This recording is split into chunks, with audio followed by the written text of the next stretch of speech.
जी, तो एक बड़ा सा हीरो फाइट कर रखा है उन्होंने मुस्लिम शासनकाल को, जो मुस्लिम शासनकाल नहीं, वो तुर्क, तातारी, सैयद वंश, लोदी वंश, मुग़ल वंश का शासनकाल था, जो अशराफ शासनकाल कहलाता है। उस पर आज हमें बात करनी है। तो एक मिथक बना रखा है समाज में अशराफ ने, ख़ासतौर से पसमानदा के दिलो दिमाग में बैठा रखा है कि हमने भारत पे राज किया है, शासन किया है, हम शासक वर्ग हैं, जबकि पसमानदा कभी भी शासक वर्ग नहीं रहा है। ये एक सच्चाई है, लेकिन एक धोखे में हमें फील गुड में रखा जाता है। तो आज का जो टॉपिक है बहुत महत्वपूर्ण टॉपिक है कि क्या जो अशराफ बादशाह थे उनका शासन व्यवस्था, और पसमानदा दृष्टिकोण से हम उसकी एनालिसिस करने की कोशिश करेंगे कि वो पसमानदा के पर्सपेक्टिव से क्या थे। तो एक जो है एक लाइन में अगर बात कहनी हो तो ये पूरा का पूरा जो अशराफ का शासनकाल था, अशराफ मुस्लिम का शासनकाल, ये पूरी तरह से पसमानदा पे उत्पीड़न का काल रहा है। पसमानदा इसमें बहुत ज़्यादा उत्पीड़ित रहा है, जबकि कालांतर में किन्हीं कारणों से बहुत से जो बहुजन समुदाय के लोग थे, जो मूल निवासी थे देश के अंदर, वो कालांतर में इन्हीं अशराफ के सहधर्मी हो जाते हैं, मुसलमान होते हैं, जिनको हम आज पसमानदा कहते हैं, जो पिछड़े दलित और आदिवासी समुदाय से जो इस्लामिक धर्मावलंबी हैं, जिन्हें हम पसमानदा कहते हैं। तो उनकी जो स्थिति बहुत बुरी थी उस वक्त भी, और अशराफ बादशाहों ने, राजाओं ने, सुल्तानों ने न सिर्फ उस स्थिति को सुधार करने की बात करना तो छोड़ दीजिए, उन लोगों ने बाकायदा उत्पीड़न और ऑपरेशन का एक प्रोग्राम बना रखा था।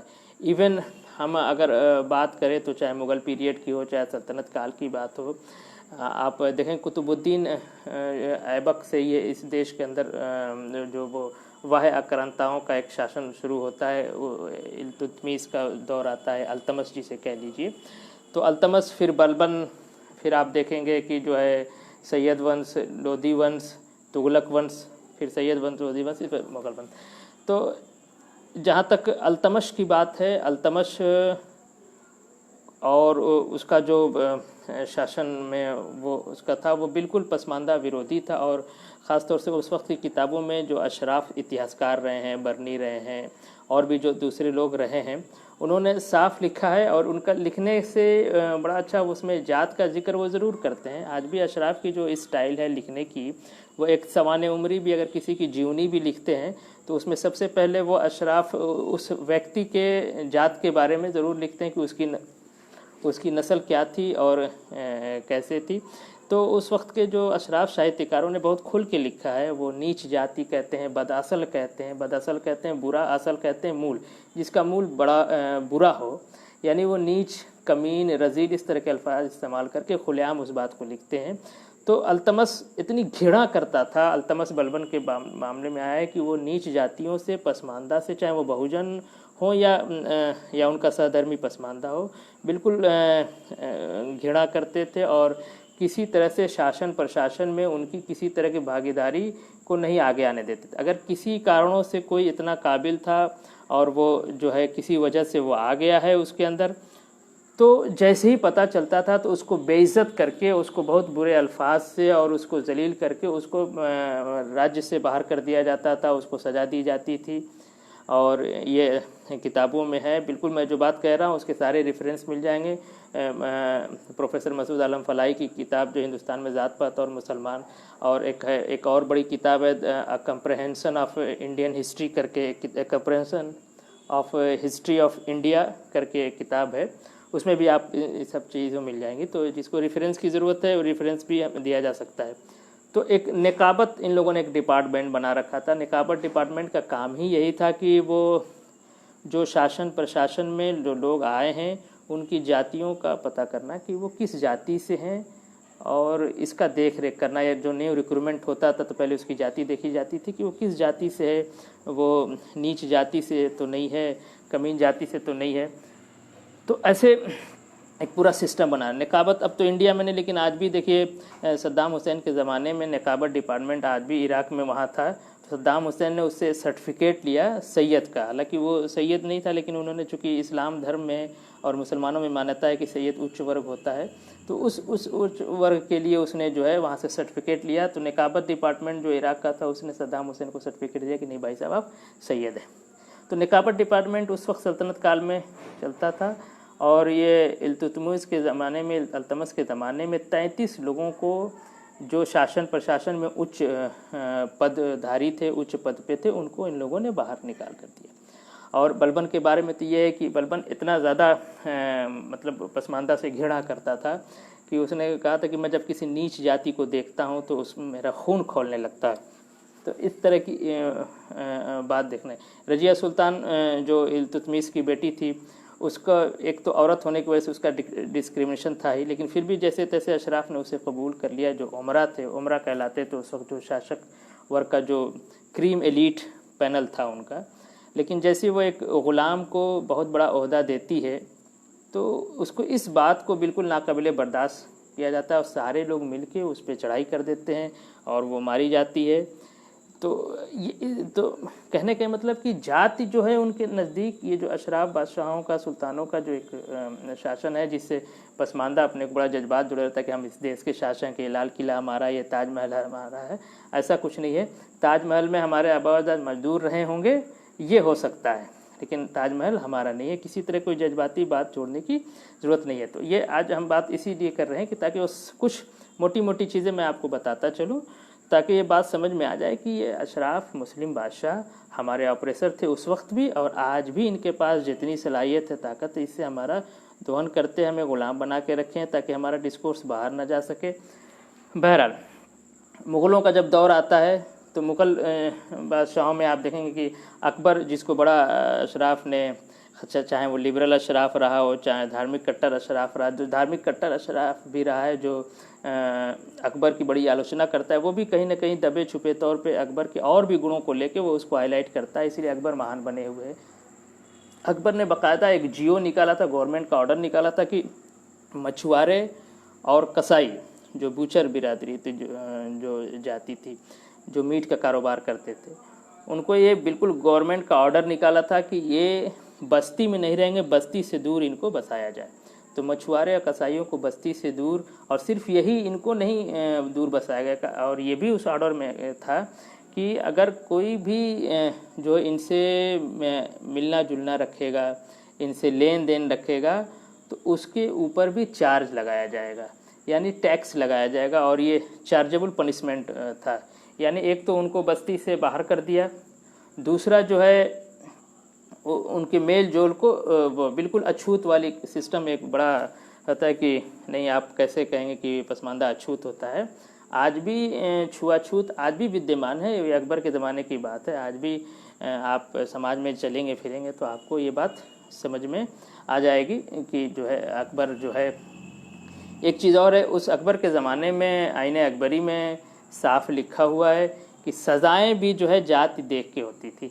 यानी अगर कोई किसी को गाली देता है, अगर कोई लो कास्ट या नीचे जात का आदमी, उनकी किताबों में ऐसा लिखा हुआ है, तथाकथित नीचे जात के लोग जिसको हम आज पसमानदा कहते हैं, अगर वो किसी को गाली देता है तो उसको जो है 12.5 दिरहम जुर्माना था।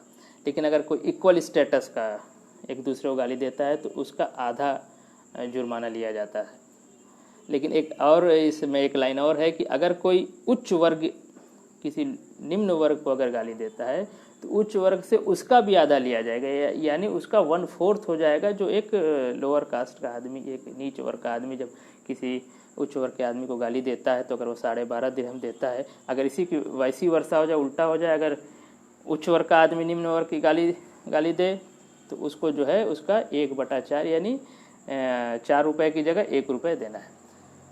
तो ये एक है शाहजहाँ के शासनकाल में भी देखेंगे। एक मैं उदाहरण के तौर पे 1-2 चीज़ें आपको बताता चल रहा हूँ, और बाकी आप इससे अंदाज़ा लगा सकते हैं कि जितना भी ये अशराफ का शासन काल था वो सब इसी के इर्द घूम रहे थे। दूसरी एक बात अब मुझे याद आ गई कि जो इनके उलमा होते थे, अशराफ उलमा या वही इतिहासकार भी हुआ करते थे, जो अशराफ उलमा जो है तो बाकायदा जो राजा थे उनको एक गाइड करते थे, और ख़ास तौर से जिसको हम आज कहना चाहे तो कह सकते हैं कि मिसगाइड करते थे वो, और उनको डरा के भी रखा। अगर कोई इस तरह से करना भी चाहता था तो मैं अभी मोहम्मद बिन तुगलक का जिक्र करूँगा, तो उसको डराते थे कि भाई बदअस्ल जो है, जो नीच जात का है, उसको शासन प्रशासन में न रखिए, अगर आप उसको रखते भी हैं तो ये बहुत कमीन लोग हैं, घटिया लोग हैं, ये ख़राब कर देंगे शासन व्यवस्था को। न सिर्फ ये शासन व्यवस्था को ख़राब कर देंगे बल्कि आप अल्लाह के सामने भी इसका जवाब नहीं दे पाएंगे कि आपने क्यों इस तरह के ख़राब कमीन रजील लोगों को शासन प्रशासन में भागीदारी। तो ये आखिरत का भी हुआ दिखा के उस वक्त के राजाओं को, जो पॉलिटिकल लोग थे, ये जो काजी हुआ करते थे, ये काजी कज़ात एक पोस्ट हुआ करती थी, काजी का भी काजी जो है कि ये सब उसको बादशाह को घेरे रहते थे और समझाते रहते थे। तो इस तरह से खुलेआम डिस्क्रिमिनेशन था पसमानदा के साथ, जिससे हमारे जज्बात जुड़े हुए हैं। और एक अल्तमस के ज़माने का एक वाक़या आता है कि एक जो है वो जमाल मरजूक नाम का एक पसमानदा को कोई उसकी काबिलियत के आधार पर एक ऊंचा पद देने की जब बात आई, तो एक दूसरा मंत्री जो सैयद ख्वाजा था उसने कहा कि ये गलत बात है, और उसने विरोध स्वरूप एक फ़ारसी का शेर पढ़ा।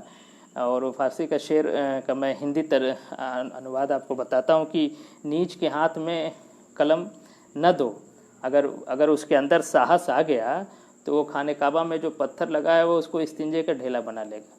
यानी जो नीच जातियाँ हैं, जो पसमानदा हैं, उस वक्त अपने में ये रजील कमील लिखते हैं, जिसे हम पसमानदा कहते हैं, कि उसके हाथ में कोई ऊंच पद देना वैसे ही है जैसे अगर किसी को इनको कलम दे दिया जाएगा तो इसके अंदर इतना साहस आ जाएगा कि ये खाने काबा में जो पत्थर रखा गया जिसको हज करते वक्त जाके चूमते हैं, ये उसको इस्तिंजा का ढेला बना लेगा। ये मुस्लिम मैथोलॉजी में है कि जब आदमी यूरिन करता है तो वो जो है उसको धुल लेता है या ईंटे से, ये ढेले से उसको सुखा लेता है यूरिन को। तो वो मतलब इस तरह की गंदी बातें जो धर्म से जोड़ के, और ये मैं समझता हूँ कि ये न सिर्फ पसमानदा की इसमें बेइज्जती है, उसके जो चरित्र हनन है, बस की खाने काबा जैसे एक धार्मिक जिस पे बड़े लोगों की आस्था है उसके भी, उस संग असवद के बारे में उसकी भी चरित्र हनन है। और ये लेकिन इस तरह की चीज़ें आम तौर से चलती रहती। औरंगज़ेब, जिसको बड़ा एक इंटरेस्टिंग बात है औरंगज़ेब के साथ कि औरंगज़ेब बादशाह से ज़्यादा पसमानदा के दिलो दिमाग में उसको वली बना के कि भाई औरंगज़ेब वली था। ये हजरत औरंगज़ेब जो है ये इतने बड़ी वली थे कि ये अपनी माँ को, अपनी बीवी को और अपनी बहू को, इन तक को ये मुसलमान नहीं बना पाई, इतने बड़े अल्लाह के वली थे। सादगी थी कि साहब कुछ कहता ना कि सादगी, और ताज नहीं पहनते थे, और ये रहमतुल्लाह अलैह, और ये सब फर्जी एक क्रिएट किया गया है ताकि पसमानदा को गुलाम बना के रखने में आसानी हो। उसी औरंगज़ेब के ज़माने में सबसे ज़्यादा ओहदेदार जो थे वो सवर्ण क्लास के ओहदेदार थे। वो मतलब एक सवर्ण और अशराफ का एक उनका अपना एक गठजोड़ था। उसमें आप देखेंगे कि अकबर से ज़्यादा औरंगज़ेब के पास सवर्ण जो हिंदुओं का जो एलीट क्लास था, हिंदू लोगों का जो है, जो शासन प्रशासन में उनकी भागीदारी थी। दूसरा, औरंगज़ेब के ज़माने में फतावे आलमगीरी लिखी गई थी। आलमगीर औरंगज़ेब कुफू के नाम पे पूरे इस्लाम के अंदर जातिवाद, ऊंच नीच, इसकी शादी इससे हो सकती है, उसकी शादी उससे नहीं सकती, उसका वैलिडेशन किया गया। फतावे आलमगीरी उस वक्त के अशराफ उलमा ने कंपाइल किया था मिल के, और उसको राजा के नाम पे डेडिकेट किया था। तो फतावे आलमगीरी औरंगज़ेब के देख के मेरे की है, तो इनका जो विलायत थी, इनकी जो वली था, ये सब वो किताब पढ़ के आप साफ समझ सकते हैं। तो आप इल्तुतमिश से और मुस्लिम काल के शुरुआत से लेके इख्तिताम तक चले आई। सबसे आखिरी मुग़ल बादशाह जो देखा जाए तो अंग्रेज़ों का पिट्ठू था, अंग्रेज़ों के कठपुतली था वो। उसने भी जब बगावत होता है और उसको लगता है कि मैं फिर से आ जाऊंगा, बादशाह बनूंगा, तो उस वक्त भी उसने अपने डिफेंस के लिए एक 500 लोगों पर मुश्तमिल एक फ़ौज बनाने की बात कही। वो भी सैयद साहब थे, उनसे कहा कि भाई एक बनाओ, और उसका ख़ास ख्याल रखना कि उसमें से एक सैयद पठानी हो, किसी रजील कमीन को सो कॉल्ड जो ये कहते हैं उसमें ना हो। तो ये पूरा मुस्लिम जो शासन काल है, जो अशराफ मुस्लिम का मतलब जो अशराफ समझिए अशराफ शासन काल है, ये पूरा से पूरा तरह हमारी एट्रोसिटीज़ से, पशमानदा पे जुल्म ज़्यादती एट्रोसिटीज़ से भरा पड़ा है। इन्होंने इस्लाम और भाईचारे की तो बहुत दूर की बात है, इन्होंने उस जो अपने हम सहधर्मी पसमानदा के साथ इतनी जुल्म ज़्यादती किया, तो इससे आप अंदाज़ा लगा सकते होंगे कि वो बहुजन के साथ उन्होंने क्या किया होगा। एक नाम एक ऐसा आता है, बस वो कह के मैं अपनी बात ख़त्म करूँगा, वक्त भी हो रहा है। एक एक नाम जो है तुगलक का आता है, मोहम्मद बिन तुगलक। गयासुद्दीन तुगलक की माँ ओबीसी थी। गयासुद्दीन तुगलक का बेटा मोहम्मद बिन तुगलक था। तो तुगलक औरंगज़ेब बहुत बड़े वली, बहुत बड़े दीनदार, बुज़ुर्ग और क्या क्या कह के उनको एक बना के पेश किया गया। मैंने बताया औरंगज़ेब के बारे में आपको कि जो है, लेकिन मोहम्मद बिन तुगलक बहुत ही दीनदार बादशाह था, सोम सलात का पाबंद था, मजहबी मामलों में बड़ा दखल था, आलिम, और उसको अरबी फ़ारसी का बहुत ज्ञान था, और उसको इस लेवल का ज्ञान था कि वो मजहबी मामलों में, इस्लामिक फ़िक़्ह में, अहादीस में सवाल उठाता था और उनसे उलमा से डिस्कशन करता था। उसकी एक पर्सनल अपनी एक प्राइवेट महफ़िल होती थी जिसमें वो इस्लामिक माइथोलॉजी के साथ साथ हिंदू माइथोलॉजी के लोगों को भी बुला के उनसे बहस मुबाहसा किया करता था, और कभी कभी एक एक बजे रात रात तक उनसे बहस हुआ करती थी। और ख़ास तौर से इंडिया के जो जैन धर्म के लोगों, जैन की तरफ उसका बड़ा झुकाव था। एक बड़ी इंटरेस्टिंग चीज़ मोहम्मद बिन तुगलक के बारे में बता दूं कि मोहम्मद बिन तुगलक का नाम जुआन था। वो जब राजा बनता है तब वो मोहम्मद के नाम से गद्दी नशीन होता है, गद्दी पे बैठता है, लेकिन उसका बचपन से लेके और राजा बनने तक उसका नाम जुआन था, जो एक हिंदू नाम है। बहुत कम लोगों को पता होगा जुआन जो है वो, मैंने इसको नोट भी करता, जुआन जौना उसका नाम था, ये हिंदू नाम था जौना, लेकिन जब वो राजा बनता है तो मोहम्मद बिन तुगलक के नाम से वो राजा बनता है। तो उसमें जो है उसका जो पर्सनल मीटिंग होती थी उसमें जैन धर्म के लोगों को भी, और जैन धर्म से वो बहुत ही मुतासिर था, और बराबर उनको जो जैन धर्म से जुड़े लोगों की, मैं इस वक्त दो बड़े नाम थे उसमें, मुझे नाम इस वक्त मेरे जहन में नहीं आ रहा है, जो जैन धर्म के दो बड़े थे। तो एक तो वो मोहम्मद बिन तुगलक पहला अशराफ ऐसा बादशाह था इस देश के अंदर जिसने सामाजिक न्याय को जो है किसी न किसी रूप में सामाजिक न्याय को स्थापित किया। उसने अपने शासनकाल में जो नीच जाति कही जाती थी, जो लोअर कास्ट कहे जाते थे भारत के अंदर, चाहे वो पसमानदा रहे हो चाहे बहुजन रहे हो, उनके योग्यता के आधार पर उसने शासन प्रशासन में भागीदारी थी। और सिर्फ भागीदारी नहीं, उसने न सिर्फ भागीदारी दी बल्कि उच्च पद दिया। यानी जो है एक शेख बाबू का नाम आता है जो कोरी जात का था, जिसको अशराफ जुल्हा कहता है, बुनकर कहता है। शेख बाबू को उसने जो है अपने बराबर का पद दिया था। यानी एक राजा अपने, उसका जो पद था ऑलमोस्ट जो मोहम्मद बिन तुगलक के बराबर उसका पद था। ऐसे जो है आप देखेंगे तो नजबा मिरासी जात का था, उसको जो है उसने गुजरात, मुल्तान और बदायूं का जो है पूरा प्रभार दे, पूरा चार्ज गुजरात का, बदायूं का, मुल्तान का नजबा मिरासी के पास था। और नजबा मिरासी, दो तीन नाम बहुत मशहूर हैं। फ़िरोज़ हज्जाम को भी बहुत बड़ा ओहदा दे रखा था उसमें। मनका बावर्ची जो है, और बहुजन में पीरा माली है। किशन इंद्री एक बड़ा नाम आता है। किशन इंद्री जो अवध का जो है सूबेदार था। किशन इंद्री जो बहुजन था, नीच जाति, उन्होंने बरनी ने साफ लिखा है, लेकिन वो चूँकि उसका धर्म इस्लाम नहीं था तो वो बहुजन से, तो बहुजन में मुकबिल नाम का एक था जिसको जो है गुजरात के गवर्नरशिप उसके पास थी।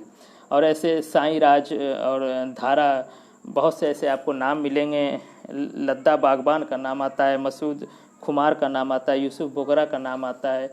तो ये एक ऐसा काम था उस ज़माने में, तो जो डायरेक्ट उस वक्त के जो अशराफ इतिहासकार थे, जो अशराफ उलमा थे, मोहम्मद बिन तुगलक डायरेक्ट उनके निशाने पे आता है। इसीलिए आप देखेंगे कि अशराफी हिस्ट्री लिखता है, आप अशराफ में देखेंगे कि राजाओं में, जो मुस्लिम शासनकाल के राजाओं में सबसे ज़्यादा बदनाम मोहम्मद बिन तुगलक है।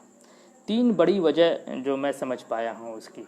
एक तो उसने नीच समझी जाने वाली जातियों को, बहुजन पसमानदा को शासन प्रशासन में न सिर्फ भागीदारी दिया बल्कि उच्च पद दिया, अपने बराबर का पद दिया। तीन बड़े सूबों का, राज्यों का वाली गवर्नर बनाया। दूसरा, वो अशराफ की जो जमी जमाई इस्लाम की व्याख्या थी उस पर उसने सवाल उठाया। वो खुद बहुत पढ़ा लिखा दीनदार था, और लेकिन उसकी दीनदारी का चर्चा न करके उसको पागल घोषित कर दिया गया। और तमाम आप देखेंगे कि तुगलकी फरमान, जबकि उसका फरमान ये था कि बिना किसी, उसका एक बहुत मशहूर फरमान था कि बिना किसी जातिगत भेदभाव के बदअसल और अशराफ देखे बिना व्यक्ति की योग्यता के आधार पर पूरे राज्य से रिक्रूटमेंट किया जाए, ये उसका फरमान था, जिसको तुगलकी फरमान करके आज तुगलकी फरमान बहुत बदनाम है। तो 3 बड़ी वजह मुझे जो समझ में आई है, बस 2 मिनट में बात ख़त्म करके मैं आपके सवालात लूँगा, कि एक तो वो इनके जमी जमाए अशराफ की जो इस्लाम की व्याख्या थी उस पर वो हदीस पे कहता था कि ये हदीस आप कहाँ से ले आए हैं, उस पर वो बहस करता था। हमने बताया कि जैन धर्म से भी बड़ा मुतासिर था, हमको अपने घर का समझ रखा था। उस पर उसने सवाल किया कि नहीं, ये आप जो बात कह रहे हैं ये कैसे है, ये कैसे है, वो कैसे है। तो अशराफ को ये बात पसंद नहीं। दूसरा, उसने सामाजिक न्याय या नीच समझी वाली जाने वाली जातियों को, चाहे वो बहुजन रहे हो, पसमानदा शासन प्रशासन में बहुत ही अच्छे से भागीदारी दी है। तीसरा, एक बहुत इम्पॉर्टेंट बात मैं आपको बता रहा हूँ कि वो अशराफ को भी सज़ा देता था। यानी अगर किसी सैयद ने कोई गुनाह किया तो उनको भी हाथी से कुचलवाना, फांसी देना और कत्ल करना, बिहेडेड करना, इसमें वो भेदभाव नहीं करता था। और मोहम्मद बिन तुगलक का सियासत बड़ा मशहूर है। सियासत का मतलब आप समझिए, यहाँ पे सियासत का एक मतलब राजनीति भी होता है, लेकिन यह सियासत का मतलब कैपिटल पनिशमेंट से था। तो वो पनिशमेंट के बारे में बहुत सख्त था। तो वो अगर किसी सैयद को या अशराफ को इसलिए नहीं छोड़ता था कि भाई आप हुजूर के ख़ानदान से हैं, आप सैयद हैं, आप आला कास्ट हैं, आप बड़ी जात हैं, वो नहीं देता था। तो ये 3 बड़ी वजूहत थी जिसने बहुत दीनदार होने के बाद भी मोहम्मद बिन तुगलक ऐसा बादशाह जिसके हाथ पे लोग मुसलमान हुए, बहुत एक तारीख़ी फैक्ट्स हैं, हिस्टोरिकल फैक्ट्स हैं कि उसके हाथ पे मुसलमान, ऐसे आदमी को न तो इस्लाम के योद्धा के तौर पे, न तो सामाजिक न्याय के तौर पे, किसी तौर पे उसको स्थापित न करके उसको एक पागल के तौर पे, तुगलकी फरमान के तौर पे उसको याद किया जाता है। तो ये इसका जहाँ तक सजा देने की बात है कि ये सिकंदर लोदी की एक बात मुझे याद है कि सिकंदर लोदी के ज़माने में एक सैयद गबन के मांग में उसने बहुत बड़ा घोटाला किया था। और जो है सॉरी, एक फ़ोन आ गया था। तो इब्राहिम, ये सिकंदर लोदी के ज़माने में एक सैयद साहब पकड़ लिए जाते हैं कि जो है गबन के मामले में, और सारे जो है एविडेंस उनके साथ मिलते हैं और ये बात एकदम क्लियर है। लेकिन सिकंदर लोदी ने उसको सज़ा नहीं दिया। इसलिए सज़ा नहीं दिया कि ये सैयद हैं, हम इनको सज़ा नहीं दे सकते हैं। एक चीज़ और बात याद है कि मुग़लों के ज़माने में जो महावत होते थे हाथी को चलाने वाले, वो हमेशा सैयद जाति से रखे जाते थे। उसकी वजह ये थी कि चूँकि बादशाह है तो बादशाह आगे होता है, पीछे लोग होते हैं, तो वो किसी ऐसे आदमी के पीछे कैसे बैठ सकता है जो उससे नीच हो। तो सैयद चूँकि ये माने जाते हैं कि सबसे बड़े होते हैं इस्लाम में, इसलिए वो महावत ख़ास तौर से सैयद को रखते थे कि सैयद के पीछे एक मुग़ल बैठेगा तो उसको कोई आर नहीं आएगा, उसको मतलब कोई बेइज्जती महसूस नहीं होगी। तो यही चंद बातें थी, बातें बहुत हैं। और अगर आपको बहुत डिटेल जानना है तो इस पर बहुत से आर्टिकल आ भी रहे हैं। और हज़रत मौलाना डॉक्टर प्रोफेसर मसूद आलम फलाही की किताब है हिंदुस्तान में ज़ात पात और मुसलमान। और एक किताब मैंने आपको बताया था कि